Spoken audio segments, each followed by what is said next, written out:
Shut the fuck up! Shut the fuck up! So, yeah, so I've been doing comedy now for about a few months, and a lot of my friends, or as Facebook will call them friends, you know, I get so many of those, oh man, this is so awesome, like I feel because of you doing comedy, because you've always been funny, Louis, and I think because of you I can follow my dream. And I'm like, that's awesome, what's your dream? That nigga looked at me and said, win the lotto. I don't know about you, but this does not look synonymous with winning the lotto. So, but yeah, I mean, it's funny because you get a lot of comments. Like, I talk to people all the time. I let them know, you know, I'm from Harlem. I was in the Army. I spent a year in the Middle East, Afghanistan and Iraq, and Qatar. And, but somehow, when I say I did comedy, that's when people go, oh wow, you're really brave.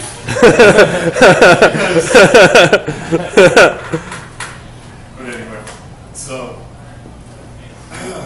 but yeah, I don't know, I mean, it's just pretty good. The Army was good to me, gave me family, gave me kids, gave me a wife. But all good things come to an end.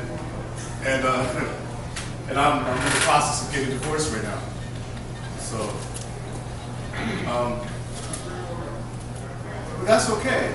You know, I mean, I feel good about the divorce. You know, I mean, I married a crazy black woman.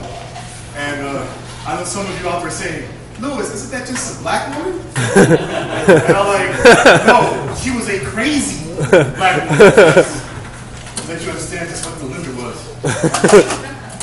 But the key to getting out of a bad relationship is understanding when to get out. And for me, it was when I came to the realization that I could no longer be happy in the relationship. And I will take you guys back with me to when I had this realization. I was laying in bed, sleeping. And out of the blue, somebody hit me.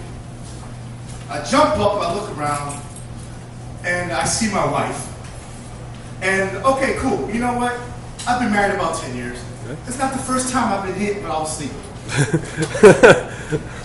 But, you know, like, it starts off innocent enough, like, oh, it's your turn to get the kids, to, oh, you're snoring, you know, because apparently one of the famous home remedies for snoring is getting hit while you're sleeping.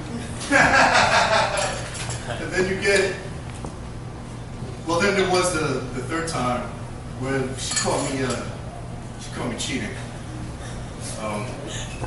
In her fucking dream, which is fucking weird. She's like, you know, I was with you, we walked to work, and you just pushed me aside and started making out with some Asian girl. And I'm just like, you driving me to work. I don't, what? I don't really understand. But yeah, no, I looked at her and I look at my wife, right? And she's fuming, furious with me, looking at me, right? Almost like if she would have been a fucking bull. I could see like on the cartoons, I could see the puffs of smoke shooting out of her nostrils, right? Just mad, pissed fuck off at me. And I was like, what could I have done to the mother of my children? This angel that allows me to have sex with her every other month. And, no marriage. No, and I'm thinking of what happened, and she looks at me and she says, clear as day, what the fuck was you smiling about in your dream, nigga? What the fuck was you smiling at? I'm not allowed to smile in my own dreams. Now, the fucked up part about it is that I wasn't having a perverted dream. I wasn't dreaming about like two women in whipped cream. Or I wasn't having a fat joke. I mean, a fat dream. I was dreaming about, you know, more whipped cream. I was dreaming about, you know, weird things. Like aliens took over the planet. Zombies risen from the dead. The robots, Google turned crazy as robots are attacking us. Like, it's crazy. The world is over. We're fighting for survival. I am one of like 3 survivors of the human race. And somehow my body said, this compared to your marriage is a breeze. Smile, take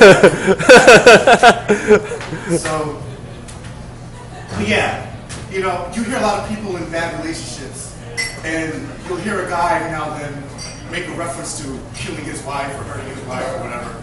And, you know, I'm too noble for that. I'm not gonna, I fucked up. I married the wrong person. I picked the wrong number off the raffle. I understand that. I take the L.